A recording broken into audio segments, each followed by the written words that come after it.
નમસ્કાર વિદ્યાર્થી મિત્રો, નોલેજ સાથી યુટ્યુબ ચેનલમાં આપ સૌનું સ્વાગત છે. તો આજે મિત્રો આપણે આ વિડીયોમાં વાત કરવાના છીએ આપણે જે તલાટી કમ મંત્રી, જુનિયર ક્લાર્ક અને બિન સચિવાલયના સિલેબસ પ્રમાણેના આપણે જે પેપર સિરીઝ આપણે ચાલે છે આપણી આ ચેનલમાં. તો તેની અંદર આપણે આ નેક્સ્ટ વિડીયો જોઈ રહ્યા છીએ, જેની આપણે પાછળના ઘણા બધા આપણે તેના વિડીયો અપલોડ કરી દીધેલા છે. જે મિત્રોને નથી જોયા તે મિત્રો જરૂરથી જોઈ લેજો. તો આપણે આ વિડીયોમાં આપણે મિત્રો તેના સિલેબસ વાઇઝ આપણે જે ક્વેશ્ચનો કાઢેલા છે તે ક્વેશ્ચનોની આપણે ચર્ચા કરવાની છે. તે એકદમ સિલેબસ વાઇઝ છે અને પૂછાઈ ગયેલા પ્રશ્નો પણ આપણે આ વિડીયોમાં આવરી લેવામાં આવેલા છે.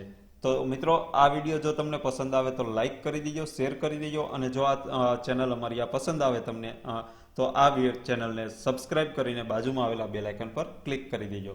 તો ચલો મિત્રો, આપણે સૌથી પહેલો પ્રશ્ન જોઈએ તેની અંદર કે હિન્દ મહાસાગરની ઉત્તર પૂર્વએ તમિલનાડુમાં ઓક્ટોબર અને નવેમ્બર શિયાળાની ઋતુમાં કૃષ્ણા અને કાવેરી નદી વચ્ચેના કયા મેદાની તટમાં પુષ્કળ વરસાદ પડે છે? તો મિત્રો, સૌથી પહેલા પ્રશ્ન આપણે બને કે આ જે કૃષ્ણા નદી અને કાવેરી નદી, આ બંને નદી ક્યાં મળે છે? તો તેમાં કયા રાજ્યમાં આવેલી છે? તો તેમાં મિત્રો આપણે આ પ્રશ્ન ઉપરથી આપણે કહી શકીએ કે તમિલનાડુની અંદર આવેલી છે. તમિલનાડુની નદીમાં જો આપણે જોડકા રૂપે પૂછે કે જેની અંદર જોડકામાં તમિલનાડુ અને સામે કૃષ્ણા કે કાવેરી નદી આવેલી હોય તો આપણે તે પણ પ્રશ્ન આપણે અહીંયા સોલ્યુશન કરી શકીએ ઇઝીલી. તમે તો મિત્રો અહીંયા પણ આપણે ધ્યાન રાખી લઈએ. ત્યારબાદ આ પ્રશ્નનો જે પૂછવાનો જે પ્રશ્ન મતલબ જે આ પ્રશ્ન પૂછ્યો છે તે પ્રશ્નનો જવાબ આવશે મિત્રો ઉદ્યોગ મંડળ તટ. એટલે કે આ પ્રશ્નનો જવાબ આવશે ઉદ્યોગ મંડળ તટ. એટલે કે હિન્દ મહાસાગરની ઉત્તર પૂર્વે ઓક્ટોબર નવેમ્બરમાં શિયાળાની ઋતુમાં જે કૃષ્ણા અને કાવેરી નદીના કયા મેદાની તટમાં પુષ્કળ વરસાદ થયો? જે આ મેદાની તટ છે તે મેદાની તટનું નામ છે ઉદ્યોગ મંડળ તટ. ત્યારબાદ બીજો પ્રશ્ન જોઈએ કે પાટણના સિલ્કના પટોળા સાડીના વણાટનો ઉદ્ભવ કયા શાસકોના સમયમાં થયો હતો? તો તે શાસકનો સમય છે સોલંકી કાળ. તો કે સોલંકી કાળની અંદર જે પાટણમાં જે સિલ્કના એટલે કે પટોળા જે છે સિલ્કના તે ઉદ્યોગ ત્યાં સોલંકી કાળ દરમિયાન તેનો ઉદ્ભવ થયો હતો. ત્યારબાદ ક્વેશ્ચન નંબર 3 જોઈએ કે ગાંધીજીની આત્મકથાનો અંગ્રેજીમાં અનુવાદ કોને કર્યો હતો? તો અંગ્રેજીમાં અનુવાદ કરનાર હતા મહાદેવભાઈ દેસાઈ.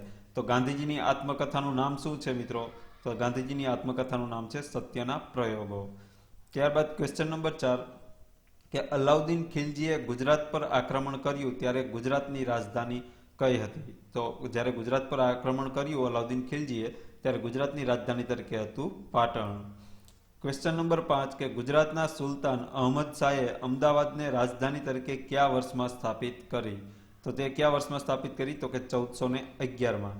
એટલે મિત્રો, અમદાવાદની સ્થાપના પણ 1411માં જ કરવામાં આવી હતી. જ્યારે અમદાવાદની સ્થાપના થઈ ગઈ એટલે કે અમદાવાદ બની ગયું ત્યારે તરત જ તે સુલતાન જે અહમદ શાહ છે તેને પાટણથી ખસેડીને અમદાવાદ તે રાજધાની કરી હતી. તો અમદાવાદની સ્થાપના પણ 1411 આવશે અને રાજધાની પણ જે ગુજરાતની રાજધાની તરીકે સ્થાપવામાં આવી અમદાવાદને તે પણ 1411માં જ આવશે.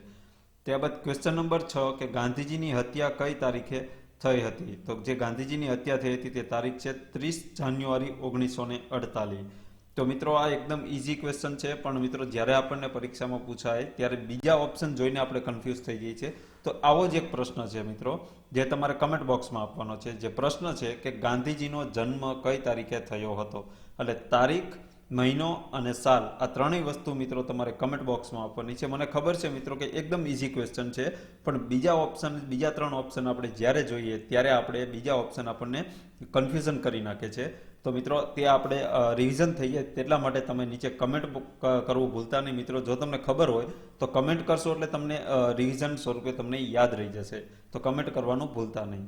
ત્યારબાદ ક્વેશ્ચન નંબર 7 કે કયા મુખ્યમંત્રીના શાસનકાળમાં ધોવારણ વીજ મથકની શરૂઆત થઈ હતી? તો તે મુખ્યમંત્રીનું નામ છે બળવંતરાય મહેતા. તો મિત્રો, બળવંતરાય મહેતા ગુજરાતના બીજા નંબરના મુખ્યમંત્રી હતા. એટલે કે પહેલા હતા જીવરાજ મહેતા, ત્યારબાદ હતા બળવંતરાય મહેતા. ત્યારબાદ મિત્રો ક્વેશ્ચન નંબર 8 જોઈએ કે ગુજરાતમાં સૌપ્રથમ અનાથ આશ્રમની સ્થાપના કોણે કરી હતી? તો અનાથ આશ્રમની સ્થાપના કરનાર છે મહિપતરામ રૂપરામ નીલકંઠ. એટલે મહિપતરામ રૂપરામ નીલકંઠે સૌપ્રથમ ગુજરાતમાં અનાથ આશ્રમની સ્થાપના કરી હતી. ક્વેશ્ચન નંબર 9 કે કુટુંબ પોથીની નવીન પદ્ધતિ ગુજરાતના કયા મુખ્યમંત્રીના શાસનકાળમાં શરૂ કરવામાં આવી હતી? તો તેમાં સાચો જવાબ આવશે મિત્રો માધવસિંહ સોલંકી. એટલે કે માધવસિંહ સોલંકી જ્યારે મુખ્યમંત્રી હતા તેમના શાસનકાળ દરમિયાન કુટુંબ પોથીની એક પદ્ધતિ ગુજરાતની અંદર શરૂ કરવામાં આવી હતી. ત્યારબાદ ક્વેશ્ચન નંબર 10 જોઈએ કે ગુજરાતમાં સૌપ્રથમ મહિલા રાજ્યપાલ કોણ હતા? તો ગુજરાતના સૌપ્રથમ મહિલા રાજ્યપાલનું નામ છે શારદાબેન મુખર્જી. ત્યારબાદ ક્વેશ્ચન નંબર 11 કે પંચમહાલ ભીલ સેવા મંડળની સ્થાપના કરનાર ઠક્કર બાપાનો જન્મ ક્યાં થયો હતો? તો તેમાં જવાબ આવશે ભાવનગર ખાતે. એટલે ઠક્કર બાપાનો જન્મ ક્યાં થયો હતો? ભાવનગર ખાતે, કે જેમને પંચમહાલ ભીલ સેવા મંડળની સ્થાપના કરેલી છે. ત્યારબાદ ક્વેશ્ચન નંબર 12 કે વૈદિક યુગમાં સંપત્તિનું સૌથી મોટું સ્વરૂપ કયું ગણાતું હતું? તો સંપત્તિનું સૌથી મોટું જે સ્વરૂપ ગણાતું હતું તેનું નામ છે ગોધન. ત્યારબાદ ક્વેશ્ચન નંબર 13 કે કયા ગુપ્ત રાજાએ હુણોને હરાવી તેમને ભારત બહાર હાંકી કાઢ્યા હતા? તો તેમાં સાચો જવાબ આવશે સ્કંદગુપ્ત. ત્યારબાદ ક્વેશ્ચન નંબર 14 કે કાયમી જમાબંધીનો જનક કોણ હતો? તો કાયમી જમાબંધીના જનકનું નામ છે કોર્નવોલિસ. તો કોર્નવોલિસ જે છે તે કાયમી જમાબંધીનો જનક હતો. ત્યારબાદ ક્વેશ્ચન નંબર 15 કે કઈ લડતમાં લાઠીચાર્જથી ઘવાયેલા લાલા લજપત રાયનું અંતે અવસાન થયું હતું? તો કઈ લડત હતી તે કે જેની અંદર લાલા લજપત રાયનું જે લાઠીચાર્જથી ઘવાઈને ત્યારબાદ તેમનું મૃત્યુ થયું હતું? તો તે લડતનું નામ છે સાયમન કમિશન, જે વિરોધ કરવામાં આવ્યો હતો કે go Simon back. Simon commission જે હતું તેના વિરોધમાં લાલા લજપત રાય લાઠીચાર્જથી તે ઘવાઈને ત્યારબાદ તેમનું મૃત્યુ નીપજ્યું હતું. ત્યારબાદનો પ્રશ્ન મિત્રો જોઈએ ક્વેશ્ચન નંબર 16 કે ભારતમાં સૌપ્રથમ સોનાના સિક્કા કોણે જાહેર કર્યા હતા? તો સૌપ્રથમ સોનાના સિક્કા જાહેર કરનાર કોણ હતું? તો કે ઇન્ડો ગ્રીક. જે ઇન્ડો ગ્રીકે સૌપ્રથમ સોનાના સિક્કા જાહેર કર્યા હતા. ત્યારબાદ ક્વેશ્ચન નંબર 17 જોઈએ કે જર્મનીએ કયા દેશ પર આક્રમણ કર્યું કે જે કારણોસર દ્વિતીય વિશ્વયુદ્ધની શરૂઆત થઈ? તો સૌપ્રથમ દ્વિતીય વિશ્વયુદ્ધ જે થયું તેનું કારણ હતું કે જર્મનીએ એક દેશ પર આક્રમણ કર્યું હતું કે જેના હિસાબે વિશ્વયુદ્ધની શરૂઆત થઈ. તો જર્મનીએ કયા દેશ પર આક્રમણ કર્યું હતું? તો તે દેશનું નામ છે પોલેન્ડ. એટલે કે જર્મનીએ પોલેન્ડ દેશ પર આક્રમણ કર્યું, તેથી બીજા વિશ્વયુદ્ધની શરૂઆત થઈ. ત્યારબાદ ક્વેશ્ચન નંબર 18 કે એનડીડીબીનું વડું મથક ક્યાં આવેલું છે? તો એનડીડીબીનું મિત્રો ફૂલ ફોર્મ શું થશે તેનું તમારે કમેન્ટ બોક્સમાં ફૂલ ફોર્મ જણાવવાનું છે કે એનડીડીબીનું ફૂલ ફોર્મ શું થશે, તો તે પણ તમે કમેન્ટ બોક્સમાં જણાવજો. અને તેનું વડું મથક ક્યાં આવેલું છે? તો વડું મથક આવેલું છે આણંદ ખાતે. ત્યારબાદ ક્વેશ્ચન નંબર 19 કે તાપી નદી કઈ પર્વતમાળામાંથી નીકળે છે? તો તાપી નદી જે નીકળે છે તે પર્વતમાળાનું નામ છે સાતપુડા પર્વતમાળા. ક્વેશ્ચન નંબર 20 કે પોળો ઉત્સવ ગુજરાતના કયા તાલુકામાં ઉજવાય છે? તો પોળો ઉત્સવ જે ઉજવાય છે તે છે વિજયનગર તાલુકો. તો વિજયનગર તાલુકો કયા જિલ્લામાં આવેલો છે તેનો પ્રશ્નનો જવાબ તમારે કમેન્ટ બોક્સમાં આપવાનો છે કે વિજયનગર કયા જિલ્લામાં આવેલું છે. ત્યારબાદ ક્વેશ્ચન નંબર 21 કે ઉત્તમ પ્રકારના કપાસ માટે જાણીતો વિસ્તાર કાનમ કયા જિલ્લાનો ભાગ છે? જો કાનમ કયા જિલ્લાનો ભાગ છે તે મિત્રો આપણે જણાવવાનું છે, તો તેમાં જવાબ આવશે ભરૂચ. તો મિત્રો એક પ્રશ્ન આની આગળના વિડીયોમાં પણ મેં તમને પૂછેલો હતો કે કાનમ પ્રદેશ કઈ બે નદી વચ્ચે આવેલો છે? જે મિત્રો ને જવાબ આવડતો હોય મિત્રો કમેન્ટ જરૂર આપજો કે કાનમ પ્રદેશ કઈ બે નદી વચ્ચે આવેલો છે. અને અત્યારે આપણે જોઈ લીધું કે કાનમ પ્રદેશ કયા જિલ્લાનો ભાગ છે, તો આપણે જોયું ભરૂચ જિલ્લાનો ભાગ છે, જે ઉત્તમ પ્રકારના કપાસ માટે જાણીતો વિસ્તાર છે. ત્યારબાદ ક્વેશ્ચન નંબર 22 કે ભારતના કયા રાજ્યમાં ડેન્સિટી ઓફ પોપ્યુલેશન સૌથી ઓછી છે? તો તેમાં જવાબ આવશે મિત્રો અરુણાચલ પ્રદેશ. એટલે કે અરુણાચલ પ્રદેશમાં જે ડેન્સિટી ઓફ પોપ્યુલેશન સૌથી ઓછું છે. ત્યારબાદ ક્વેશ્ચન નંબર 23 કે સામાન્ય રીતે ધાતુમય ખનિજોને કેટલા ભાગમાં વહેંચી શકાય? તો ધાતુમય ખનિજોને આપણે 4 ભાગમાં વહેંચી શકાય છે. ત્યારબાદ ક્વેશ્ચન નંબર 24 જોઈએ કે લક્ષદ્વીપ ટાપુઓ ક્યાં આવેલા છે? તો લક્ષદ્વીપ ટાપુઓ આવેલા છે અરબ સાગરમાં. ક્વેશ્ચન નંબર 25 કે ક્ષેત્રફળની દ્રષ્ટિએ 5મા નંબરે કયો દેશ આવે છે? તો ક્ષેત્રફળની દ્રષ્ટિએ 5મા નંબરે જે દેશ આવે છે તે દેશનું નામ છે બ્રાઝિલ. ત્યારબાદ ક્વેશ્ચન નંબર 26 જોઈએ કે પ્રતિ મિનિટ કેટલા કિલોમીટરની ઝડપે પૃથ્વી સૂર્યની પરિક્રમા કરી રહી છે? એટલે કે પૃથ્વીને સૂર્યની પરિક્રમા કરવા માટે 1 મિનિટમાં કેટલા કિલોમીટરની ઝડપે તે ફરે છે? તો તેની પ્રતિ કિલોમીટરની આપણે ઝડપ જણાવી હોય તો તેમાં આવશે 1670. ત્યારબાદ ક્વેશ્ચન નંબર 27 કે સુએઝ નહેર કોને જોડવા માટે બનાવવામાં આવી હતી? તો સુએઝ નહેર કોને જોડવામાં બનાવવામાં આવી હતી? તો કે ભૂમધ્ય સમુદ્ર અને રાતો સમુદ્ર, આ બે સમુદ્રને જોડવા માટે સુએઝ નહેર બનાવવામાં આવી હતી.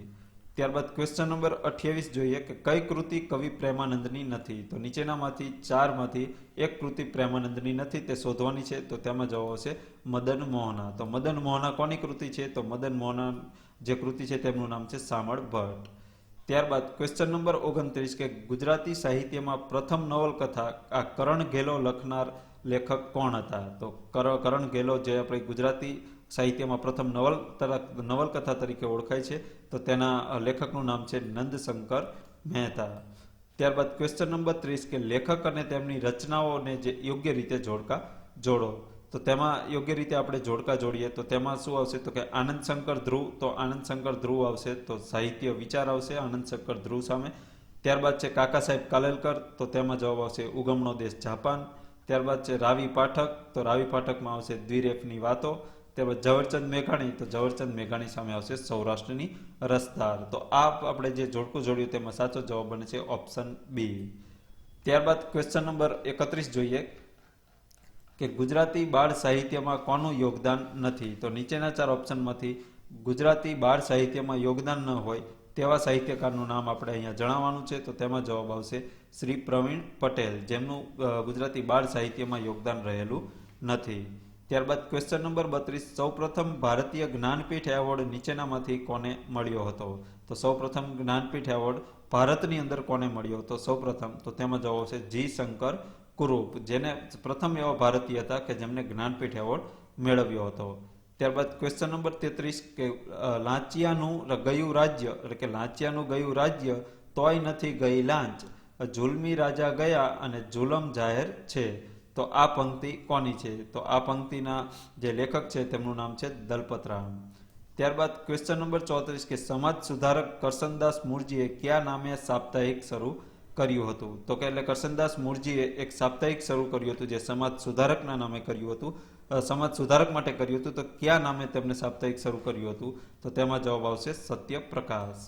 ત્યારબાદ ક્વેશ્ચન નંબર 35 કે સોનેરી ચાંદ અને રૂપેરી સૂરજ આ કયા સાહિત્ય પ્રકારનો સંગ્રહ છે? તો તેમાં જવાબ આવશે હાઇકુ સાહિત્ય પ્રકારનો સંગ્રહ છે. ત્યારબાદ ક્વેશ્ચન નંબર 36 કે લેખક અને કૃતિનું કયું જોડકું સાચું નથી તે આપણે જણાવવાનું છે. તો તેમાં આપણે જોઈએ કે કવિ નર્મદ, તો પૂર્વલાપ. તો કે કવિ નર્મદની કૃતિ પૂર્વલાપ છે કે નહીં. ત્યારબાદ છે નરસિંહરાવ દિવેટિયા, તો તરંગલીલા. ત્યારબાદ મણિલાલ દ્વિવેદી, તે સુદર્શન ગ્રંથાવલી. અને ત્યારબાદ ચોથું તથ્ય છે કે રમણભાઈ નીલકંઠ, તો કે રાયનો પર્વત. તો નીચે ચાર ઓપ્શન આપેલા છે કે જેની અંદર સાચું નથી તે આપણે ઓપ્શન આ ચારમાંથી શોધવાના છે. તો તેમાં સાચો જવાબ મિત્રો આવશે 1 અને 5. આ જે બે તથ્યો છે તે સાચા નથી. એટલે એકમાં શું કે છે કવિ નર્મદ, તો કવિ નર્મદની કૃતિનું નામ પૂર્વલાપ નથી, એટલે કે પૂર્વલાપ કવિ નર્મદની કૃતિ નથી. અને ત્યારબાદ પાંચમું જોઈએ કે નાનાલાલ દલપતરામ, તો જે વેરની વસૂલાત છે તો વેરની વસૂલાત નાનાલાલ દલપતરામની કૃતિ નથી. તો આ બંને ખોટા છે ને બાકીના બીજા 3 સાચા છે. ત્યારબાદ ક્વેશ્ચન નંબર 37 કે ગુજરાત સાહિત્ય સભાની સ્થાપના કોણે કરી હતી? તો ગુજરાત સાહિત્ય સભાની સ્થાપના કરનાર છે રણજીતરામ મહેતા. ત્યારબાદ ક્વેશ્ચન નંબર 38 જોઈએ કે લેખક અને કૃતિનું કયું જોડકું યોગ્ય નથી? તો તેમાં આપણે જોઈએ કે મહાત્મા ગાંધી, તો તેમની સત્યના પ્રયોગો છે તે સાચું છે. નરેન્દ્ર મોદી, તો કર્મયોગ, તે સાચું છે કે નથી. ત્યારબાદ ગોવર્ધનરામ ત્રિપાઠી, તો સરસ્વતીચંદ્ર. અને કમા મુનશી, તો મળેલા જીવ. તો આમાંથી કયું સાચું નથી? તો તે આપણે શોધવાનું છે. તો જેની અંદર સાચું નથી તે કમા મુનશી, જે મળેલા જીવ, આ મળેલા જીવ કમા મુનશીની કૃતિ નથી. બાકીના ત્રણેય સાચા છે. તો નરેન્દ્ર મોદી જે કર્મયોગ જે છે તે નરેન્દ્ર મોદીનું પુસ્તક છે. અને સરસ્વતીચંદ્ર ગોવર્ધનરામ ત્રિપાઠી અને સત્યના પ્રયોગો ગાંધીજીની આત્મકથા છે. ત્યારબાદ ક્વેશ્ચન નંબર 39 કે કોણે દાંડિયો પખવાડિકનો પ્રારંભ કર્યો હતો? એટલે કે જ્યાં દાંડિયો પખવાડિક છે તો સૌપ્રથમ એ જોઈએ કે દાંડિયો કેવા પ્રકારનું હતું? તો કે પખવાડિક હતું દાંડિયો, એટલે કે દર પખવાડિયે એટલે દર 15 દિવસે તે રજૂ થતું હતું. અને તે કોણે તેનો પ્રારંભ કર્યો હતો? તો તેમાં જવાબ આવશે કવિ નર્મદ. ત્યારબાદ ક્વેશ્ચન નંબર 40 કે મીરાબાઈએ તેમનો દેહ કયા સ્થળે છોડ્યો હતો? તો તેમાં જવાબ આવશે દ્વારકા. ત્યારબાદ ક્વેશ્ચન નંબર 41 કે માણસાઈના દીવા પુસ્તકમાં ઝવેરચંદ મેઘાણીએ પોતાના સમાજ કાર્ય દરમિયાન કઈ વ્યક્તિ સાથેના અનુભવો આલેખ્યા છે? તો તેમાં જવાબ આવશે રવિશંકર મહારાજ. એટલે કે માણસાઈના દીવા જે કૃતિ છે તે સૌપ્રથમ કોની છે? તો કે ઝવેરચંદ મેઘાણીની છે. અને ઝવેરચંદ મેઘાણીએ જે માણસાઈના દીવા કૃતિ લખેલી છે તેમાં કેન્દ્ર સ્થાને કોણ રહેલું છે? તો કે રવિશંકર મહારાજ.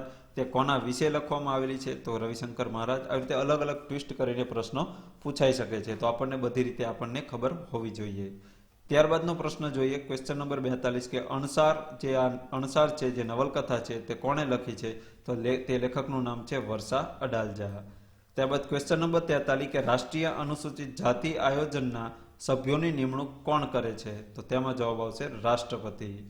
ત્યારબાદ ક્વેશ્ચન નંબર 44 કે દેશના સર્વોચ્ચ કાનૂની અધિકારી કોણ ગણાય છે? તો તેમાં જવાબ આવશે ભારતના એટર્ની જનરલ.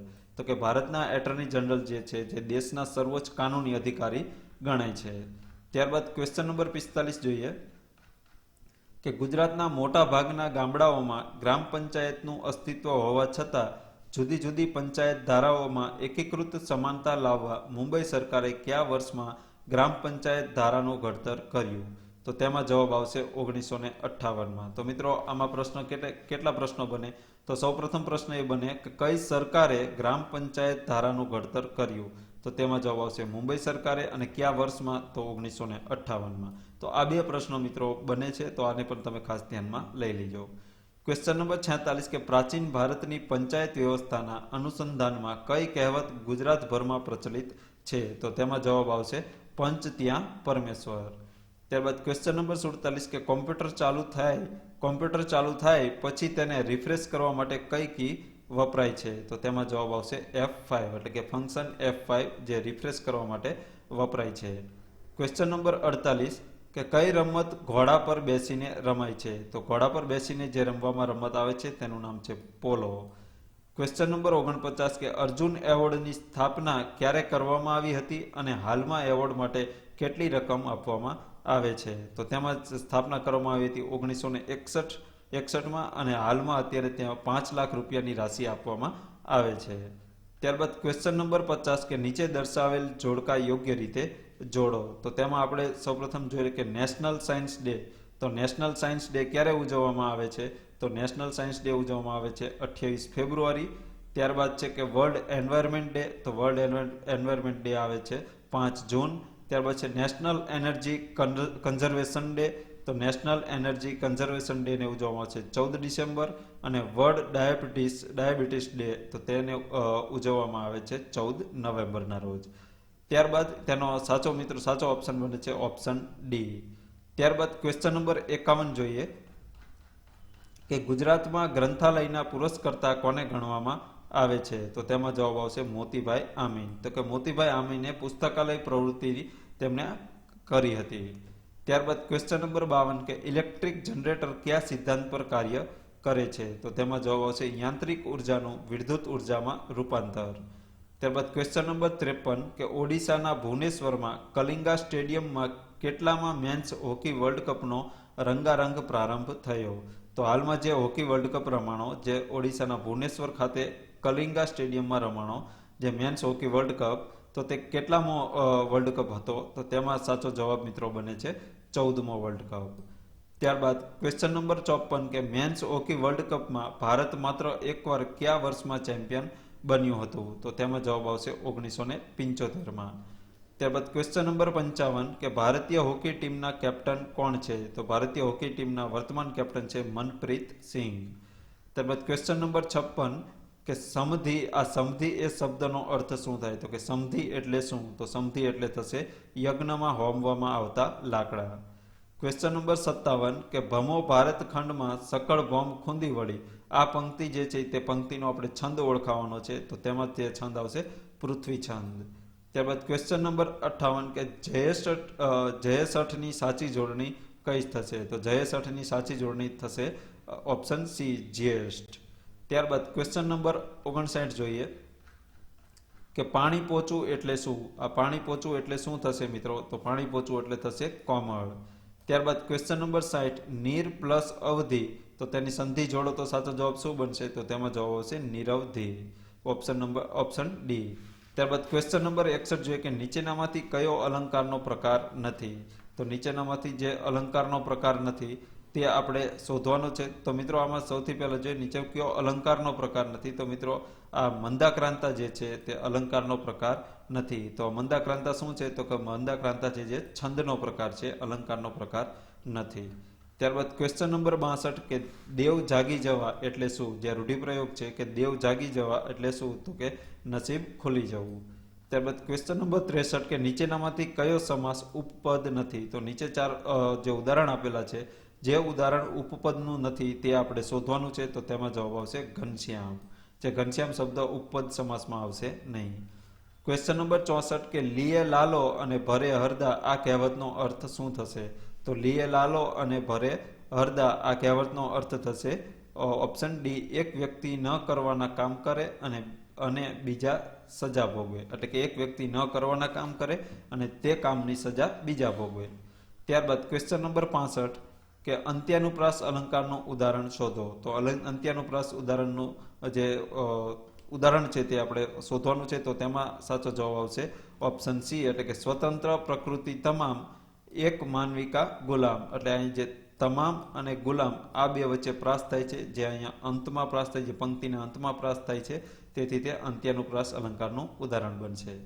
ત્યારબાદ ક્વેશ્ચન નંબર 66 જોઈએ કે નીચે આપેલા વાક્યોમાં કયા વાક્યમાં સામાસિક પદનો વિનિયોગ થયેલો છે? તો તેમાં જવાબ આવશે ઓપ્શન બી, માનવ સેવા એ જ પ્રભુ સેવા. તો આ વાક્યમાં સામાસિક પદનો વિનિયોગ થયેલો છે. ક્વેશ્ચન નંબર 67 કે આ ફૂલ કેવું સુંદર છે? તો આ વાક્યના અંતે કયું ચિહ્ન મૂકશો? એટલે કે જે આ વાક્ય છે કે આ ફૂલ કેવું સુંદર છે, તો વાક્યના અંતે જે ચિહ્ન મૂકવાનું આવે છે તો તેમાં કયું ચિહ્ન આપણે આમાં મૂકી શકીએ? તો તેમાં જવાબ આવશે ઉદ્ગારવાચક. ત્યારબાદ ક્વેશ્ચન નંબર 68 કે નીચે આપેલા વાક્યમાં ખરું વાક્ય ઓળખી બતાવો. તો તેમાં સાચું વાક્ય છે ઓપ્શન એ, તેનું રૂપ અદ્ભુત છે. કે આ વિધાન વાક્ય છે, એટલે કે તેનું રૂપ અદ્ભુત છે, તો આ વાક્ય એક વિધાન વાક્ય છે. ત્યારબાદ ક્વેશ્ચન નંબર 69 કે નીચેનામાંથી કયો શબ્દ વિશેષણ નથી? તો વિશેષણ નથી તે શબ્દ છે ધર્મ. ત્યારબાદ ક્વેશ્ચન નંબર 70 કે નીચેના વાક્યમાંથી દ્વિરુક્ત પ્રયોગવાળું વાક્ય જણાવો. તો જે દ્વિરુક્ત પ્રયોગવાળું વાક્ય છે તે છે ઓપ્શન સી, ગરમા ગરમ ભજીયાને જલેબી ખાવાની મજા પડે. કે જે દ્વિરુક્ત પ્રયોગવાળું વાક્ય છે. ત્યારબાદના મિત્રો મેથેમેટિક્સનો સેક્શન આવે છે. અને મિત્રો ઘણા બધા મિત્રો આ મેથેમેટિક્સ આપણે વિડીયો અપલોડ કરીએ છીએ તેની અંદર કમેન્ટ કરે છે કે સર મેથેમેટિક્સનું ક્યારે સોલ્યુશન આવશે. તો મિત્રો હવે ટૂંક જ સમયમાં આવી જશે. તેના ઉપર કામકાજ ચાલુ છે મિત્રો. આપણે તેના પૂરેપૂરી બધા દાખલા આપણે મેથડ વાઇઝ તેના આપણે સોલ્વ કરીએ છીએ, અને તેવી જ રીતે આપણે તેનું એક ડિટેલમાં આપણે તેનો વિડીયો ટૂંક જ સમયમાં તમને મળી જશે. ત્યારબાદ મિત્રો ઇંગ્લિશ સેક્શન જોઈએ. ક્વેશ્ચન નંબર 86 તો કે મહેન્દ્ર સ્પોટેડ એ ખાલી જગ્યા of lions during his trip to Gujarat. તો તે ખાલી જગ્યાના સ્થાને મિત્રો શું આવશે? તો તેમાં જવાબ આવશે પ્રાઇડ. તો K Mahendra spotted a pride of lions during his trip to Gujarat.